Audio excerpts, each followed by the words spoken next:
ఈ మధ్య ఒక వీడియో వైరల్ అవుతుందండి.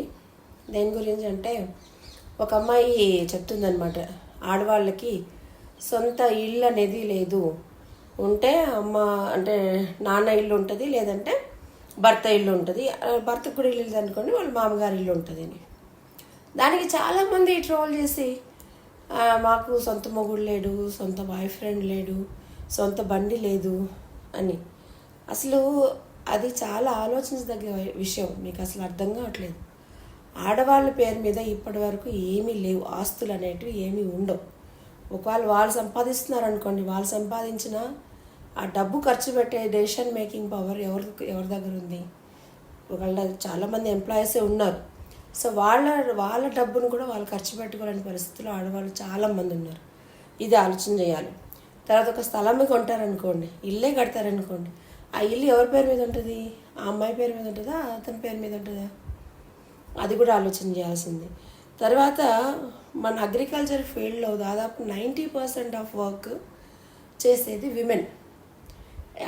వాళ్ళ మీద ఒక సెంటు భూమి అంటే సెంటు భూమి కూడా ఉండదు. ఎవరైనా కానీ మీరు రైతు అనగానే ఎవరు గుర్తొస్తారండి మీకు? మగవాళ్ళు గుర్తొస్తారు, కానీ పనిచేసేది ఎవరు? ఆడవాళ్ళు. కానీ వాళ్ళ పేరు మీద ఎలాంటి సెంటు వ్యవసాయ భూమి మీద కూడా ఉండదు. కానీ ఈ మధ్య కొంచెం గవర్నమెంట్ వాళ్ళు చేసిన కొన్ని స్కీమ్లు ఉన్నాయి కదా, ఇల్లు కట్టుకోవాలి, మీకు ఇందిరం ఇల్లు, ఇంకొక ఇల్లు రావాలంటే మీకు ఆడవాళ్ళ పేరు మీద ఉంటేనే ఇల్లుకి మేము డబ్బులు ఇస్తామనేది కానీ, తర్వాత కొన్ని స్కీములు, ఈ ఉపాధి హామీ పథకం ఏదైనా స్కీములు, హార్టికల్చర్ కానీ ఏదైనా ఉంటే ఆడవాళ్ళ పేరు మీద భూములు ఉంటే ఇస్తామని కానీ. సో ఇలా చేయడం వల్ల ఇప్పుడు కొంతమందికి కొన్ని భూములు అనేది వచ్చాయి. కానీ అంతకుముందు ఆడవాళ్ళ పేరు మీద ఎలాంటి ఆస్తులు లేవండి. అది మనం ఆలోచన చేయాల్సిన విషయం, సిగ్గుపడాల్సిన విషయం. దీంట్లో ట్రోల్ చేయాల్సింది ఏమీ లేదు. అక్కడ ట్రోల్ చేస్తున్నారంటే మీకు హాఫ్ నాలెడ్జ్ కాదు, అసలు జీరో నాలెడ్జ్ ఉందని అర్థం. అంత ట్రోల్ చేయాల్సింది ఏముంది అక్కడ? అసలు ఏమీ లేదు. అది 100-200% నిజం. ఇంకా ఎవరైనా వాళ్ళ సింగిల్ ఉమెన్ ఉన్నారో, లేదంటే భర్త చనిపోయిన తర్వాత వాళ్ళైనా ఆస్తులు కొనుక్కున్నారంటేనే ఆవిడ పేరు మీద ఆస్తులు ఉన్నాయి. కానీ లేదంటే భర్త ఉండో, అమ్మ నాన్నలో ఉండో, ఎవరైనా అన్నదమ్ములు ఉన్న చోట ఆడవాళ్ళకి ఎటువంటి ఆస్తులు అనేటివి లేవు.